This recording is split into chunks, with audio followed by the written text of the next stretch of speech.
It's time now for our look through the papers with Deepti Laurent. Hi, Deepti. Hi, Jeannie. One word today on many of the front pages, Brexit. That's right, at least in the UK. Boris Johnson's woes continue this week. The House of Lords gave its support to a bill seeking to ban a no-deal Brexit. He lost control of the party's parliamentary majority. His push for snap elections were rejected.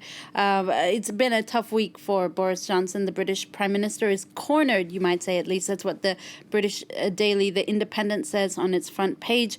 The tabloid The Sun definitely feeling inspired today with this headline, Floppy Johnson can't get an election, while the Daily Mirror calls him simply Britain's worst Prime Minister, at least since the last one. Oh, dear. Speaking of that last British Prime Minister, let's spare a little thought for Theresa May, who probably knows all too well just how Boris Johnson is feeling. That's right. You know, she endured years of Brexit criticism. She was frequently the butt of jokes from cartoonists, derided, dismissed, and heckled. This week, as her successor tried and failed to do a better job than she, good old Theresa May was there on the backbenches. The New York Times says, pictured having a good old laugh. She was seen grinning and chuckling on Wednesday as lawmakers were grilling Boris Johnson. A day before, she was pictured smiling as her car drove away from Parliament. Was it a private joke, or was she just really enjoying the events unfolding before her? Of course, we'll never know, but you can't blame her for feeling a little schadenfreude. Absolutely. All right, let's move on now to another story that's making national headlines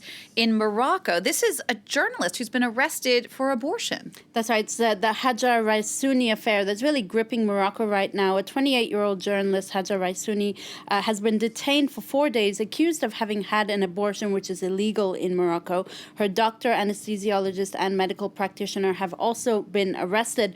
Her lawyer says that she was operated on because she was bleeding, but the Moroccan website The Desk reports that a hospital in the capital did its own analysis and said she aborted and that she was indeed pregnant. I mean, all these details really revealing a lot of anger in the country about privacy laws, really. Why should people know so much detail about such personal issues, and the feeling that her privacy has been violated, really. One writer for the Huffington Post, Maghreb, has penned a pretty angry article deploring this lack of privacy. I quote, she says, "We cannot live in a country that controls the bodies and private lives of its adult citizens." The writer adding, "It's absurd to punish individuals for simply having a sexual relationship or even a one-night stand." This writer also deploring what she sees as archaic, middle-aged laws governing Morocco. Deepti, let's go now to the United States, where San Francisco has moved to brand the NRA a domestic terrorist group, and that sparked a lot of anger from conservatives. That's right. The resolution was actually introduced after the Gilroy Garlic Festival shooting in July that killed 3 people. This legislation accuses the NRA of spreading propaganda that misinforms about the dangers of gun violence. The resolution has moved to brand the NRA a domestic terror organization. It even calls on San Francisco City and County governments to limit business relationships with the organization. But as you can imagine, the conservative press in the U.S. has been swift to condemn this resolution. The website Town Hall calling it a smear on one of the nation's oldest civil rights organizations. It calls San Francisco a, quote, cesspool, a progressive cesspool of a city.